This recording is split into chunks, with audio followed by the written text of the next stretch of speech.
ಲೋಕಸಭೆಯ ಅಧಿವೇಶನ ಇದ್ರೂ ಕೂಡ ತಾಯಿಯ ದರ್ಶನ ಮಾಡಲೇಬೇಕು ಅಂತ ಹೇಳಿ ಪರ್ಮಿಷನ್ ತಗೊಂಡು ನಾವಿಲ್ಲಿ ಬಂದಿದ್ದೀವಿ. ತಾಯಿಯ ದರ್ಶನ ಮಾಡಿ ಆನಂದ ಆಗಿದೆ. ಅವಳು ನಾಡಿನ ಶಕ್ತಿ ದೇವತೆ, ನಮ್ಮೆಲ್ಲರಿಗೂ ಕೂಡ ಶಕ್ತಿ ಕೊಡುವಂಥವಳು. ದೇಶದ ಹಲವಾರು ಭಾಗದಲ್ಲಿ, ನಮ್ಮ ರಾಜ್ಯದ ಹಲವಾರು ಭಾಗದಲ್ಲಿ ನೆರೆ ಬರ್ತಾ ಇದೆ. ಒಂದು ರೀತಿಯಲ್ಲಿ ತುಂಬ ಕಡೆಗಳಲ್ಲಿ ಭೂಕುಸಿತ ಆಗ್ತಾ ಇದೆ. ಕರಾವಳಿ ಪೂರ್ತಿ ಮಳೆಯಿಂದ ಮುಳುಗಿದೆ.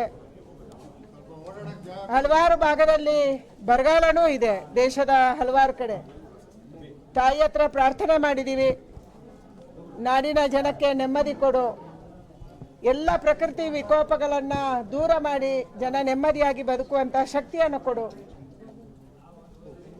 ಇವತ್ತು ಅವಳ ದರ್ಶನ ಮಾಡಿ ನಮ್ಮೆಲ್ಲರಿಗೆ ಖುಷಿಯಾಗಿದೆ. ಬಹಳ ದೊಡ್ಡ ಪ್ರಮಾಣದಲ್ಲಿ ಜನರೂ ಇದ್ದಾರೆ. ಅದಕ್ಕಾಗಿ ತಾಯಿಗೆ ಮತ್ತೊಂದು ಸರಿ ನಾಡಿನ ಪ್ರಗತಿಗೆ, ನಾಡಿನ ಒಳ್ಳೆಯದಕ್ಕೆ, ಜನಕ್ಕೆ ಒಳ್ಳೆಯದಾಗಲಿ ಅನ್ನುವಂಥ ಪ್ರಾರ್ಥನೆಯನ್ನ ಸಲ್ಲಿಸಿ ನಾವು ಕೆಳಗೆ ಬಂದಿದ್ದೀವಿ. ಮೇಡಮ್, ಈ ಬಾರಿ ಬಜೆಟ್ ನಂತರ